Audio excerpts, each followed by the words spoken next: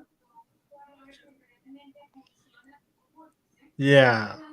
Anyways, other stuff about this movie that works is the writing. Mm-hmm. This is the closest that SpongeBob has ever gotten to actually having a movie that that actually feels like a movie. Like it does have the road trip movie cliche, but yet this movie has a lot of heartwarming moments. Mm. Yeah. Yeah, and of course, and much unlike a certain other film we know, this actually portrays the growing up message very well. Mm-hmm. Mm-hmm. As this movie is basically SpongeBob coming to terms with the fact that he's not man enough to run the Krusty Krab too.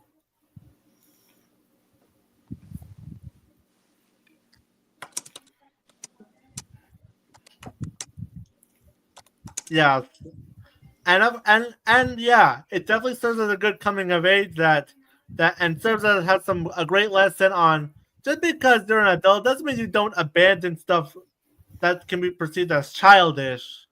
You can still enjoy stuff that's meant to be childish while still having being a functioning adult. Mm-hmm. Exactly, and not like say Christian. Mm-hmm. And of course, we have some iconic music. I'm a goofy goober, yeah. You're a goofy goober, yeah.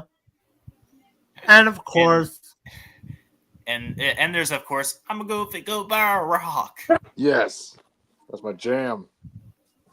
And not let's not forget that the tie-in video game was great as well. Yes, Hoping that they remaster that. Nickelodeon, give us a remaster. Yeah, especially given that Heavy Iron was basically rushed out the door to get that game released. Mm-hmm. Mm. A remaster would also add some more refinement. Yeah, exactly. That's why I'm planning to check out Tides of Titans get Tides of Titans because I'm hoping if it does well, then it will give them the memo. Mm-hmm. Number 3, the SpongeBob SquarePants movie. Mm-hmm. yep. Look at what Chilvion said.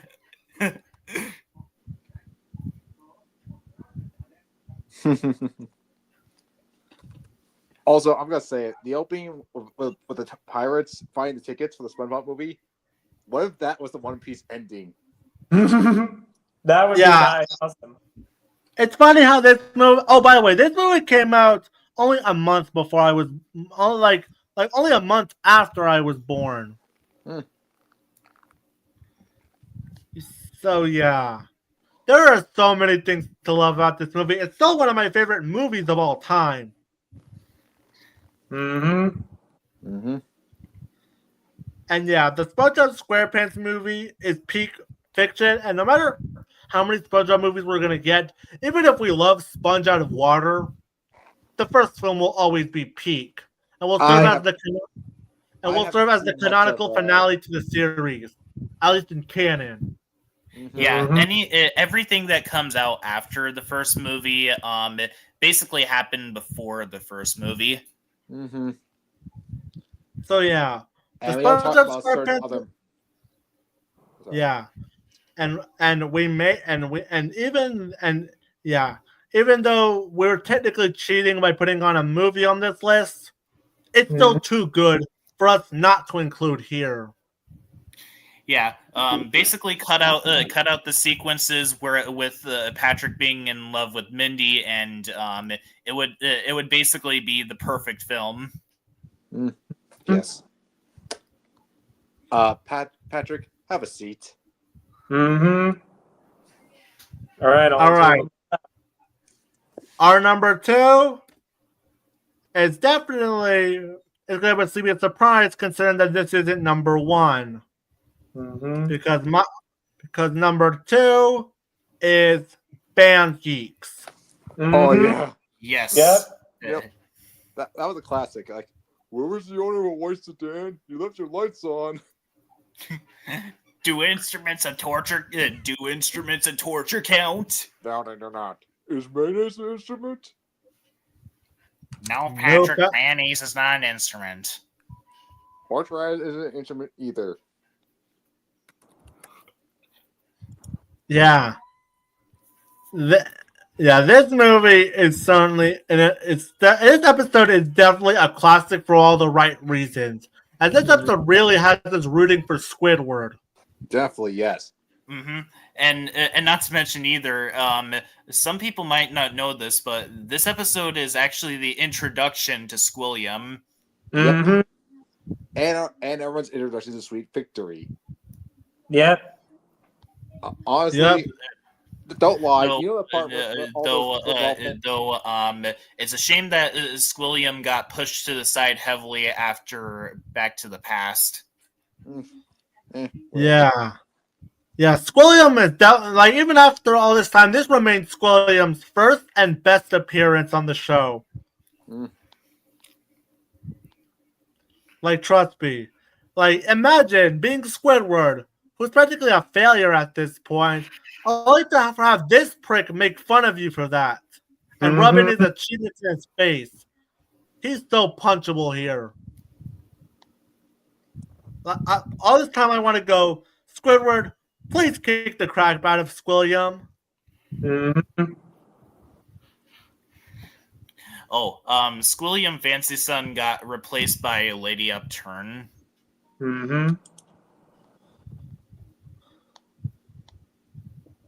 Yep. And of course, once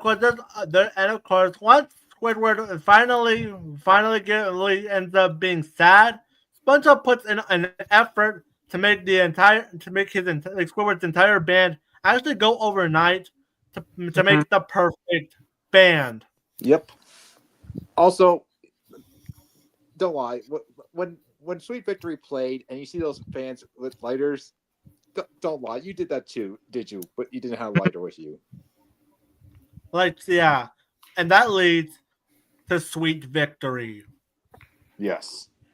And the sweet, sweet, sweet victory. Yeah. I am thankful that song is real and there's a full version of it. Like, seriously though, like, and for once we finally see Squidward win. Yes. And does he deserve to win here? Absolutely. Yes. Yeah.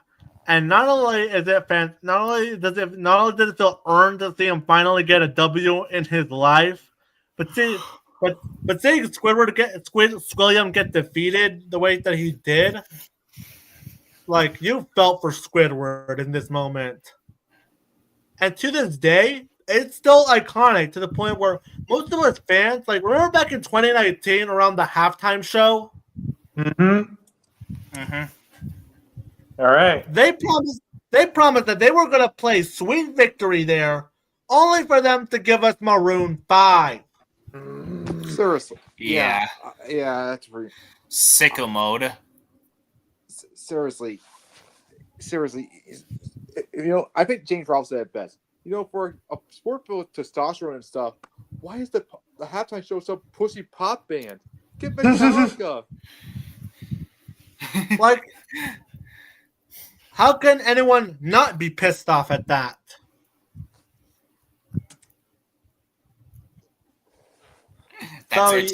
That's Sweet Victory at the Super Bowl. That was just a cheap segue into sicko mode. Yeah. So yeah, Band Geeks is everything amazing about a SpongeBob episode, and the fact that there is only one more episode on the list left.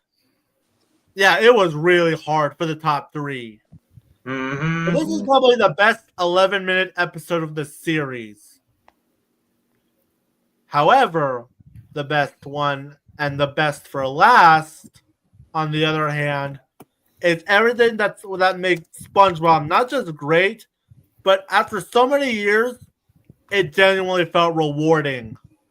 As the best episode on the list, and my personal view, remember the abomination that was Truth or Square? Yeah, that was a big fat lie. That was a disgrace for SpongeBob's 10-year anniversary. Thankfully, though, the 20th anniversary did not disappoint. Much better. Oh wow, is much better. Yep. And I feel like this gives it the edge over Pancakes, because Pancakes is iconic in every way. This was the one that felt like that was actually a reward to all SpongeBob fans. Mm-hmm. It's basically a reward for basically going through every single season after season 6. As this episode actually feels like a celebration towards SpongeBob for how long it's come throughout the 20 years.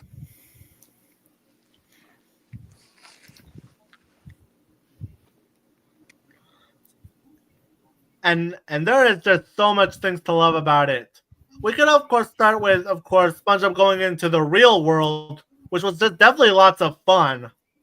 Oh, I know what you're talking about, the clip where all the actors are practically variants of SpongeBob and Co. Yeah, that I love that part.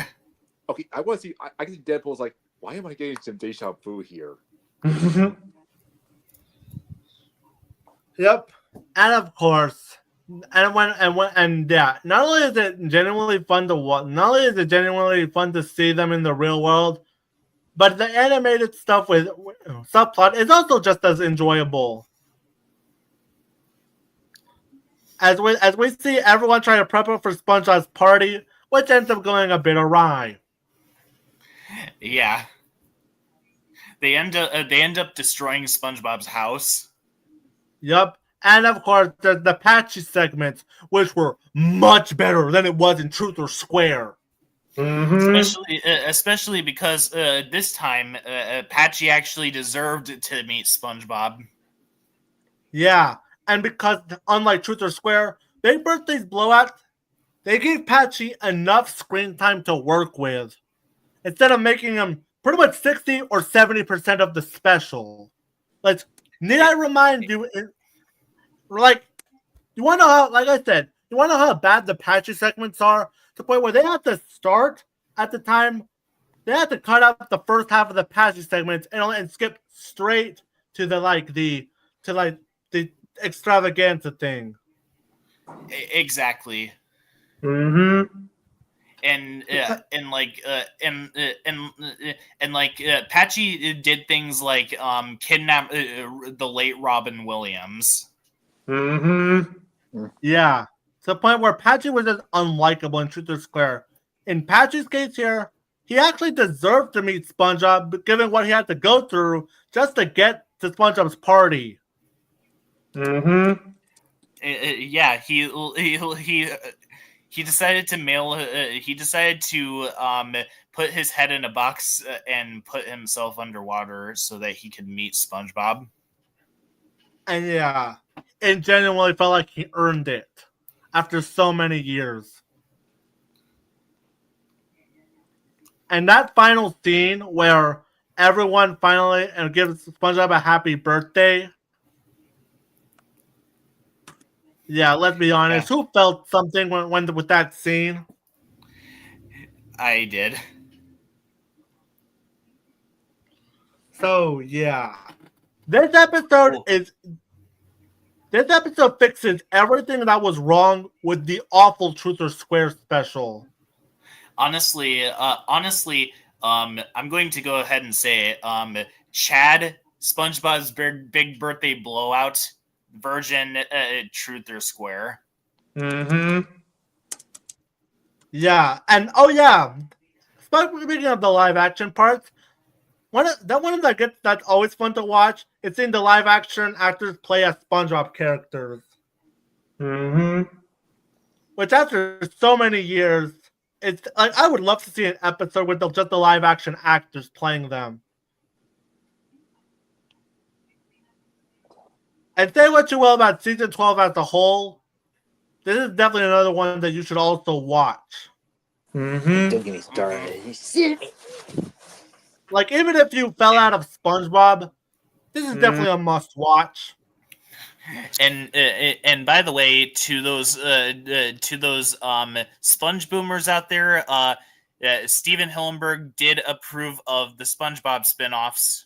Yep. Yeah. Yep. And Well, I'm that's what gonna have makes dinner now because I'm having dinner now. It was nice joining you guys for the stream. Yeah, I'm gonna log off too. See you. Yep. See you guys later. See ya. So yeah. Yeah. And of course that leads us to that little bit of a tribute to Steven Hillenburg. Yeah. I mean, you can argue that maybe Band Geeks and maybe the best episode overall, and maybe the movie has the best story, or Chocolate with Nuts or Krusty Krab training video has some of the best humor. But if this is where I believe SpongeBob would end, it has to be here.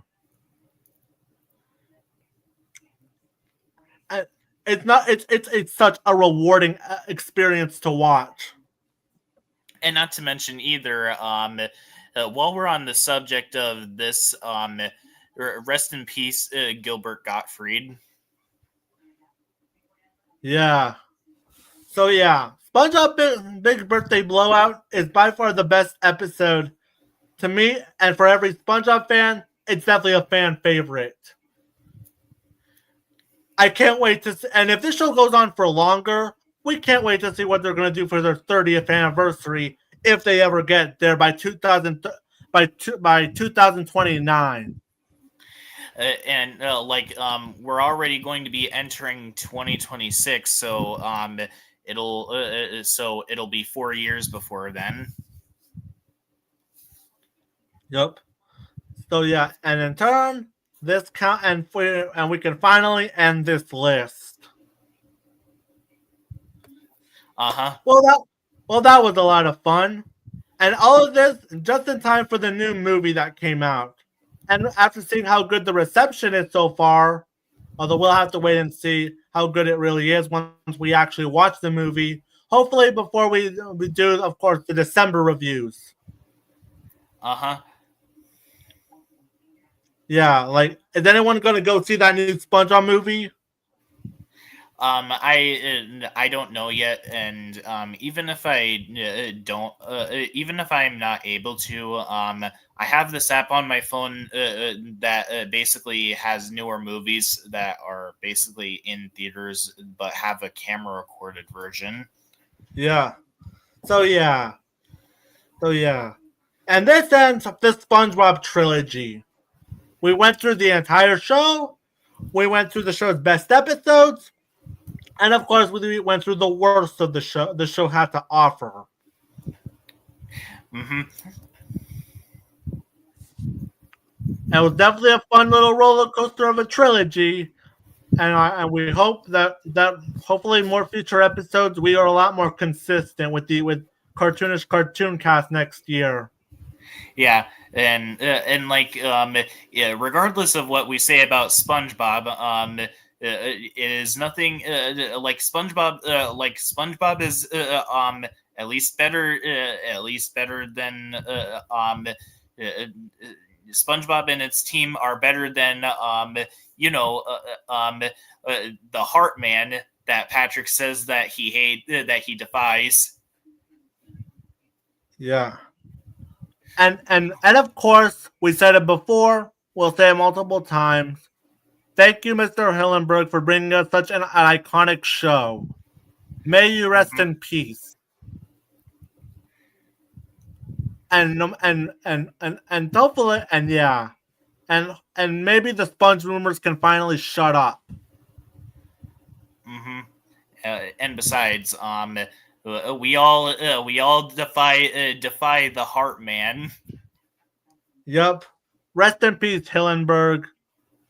You brought us so many smiles for so many years. We went through nautical nonsense, and we lived in the pineapple for about 3 decades. And with that, this ends the final episode for 2025 Cartoonish Cartooncast. Hopefully we'll see you in a couple of weeks when we finally tackle the December reviews, as well as the best and worst movies of 2025. So with that being said, good night, everyone.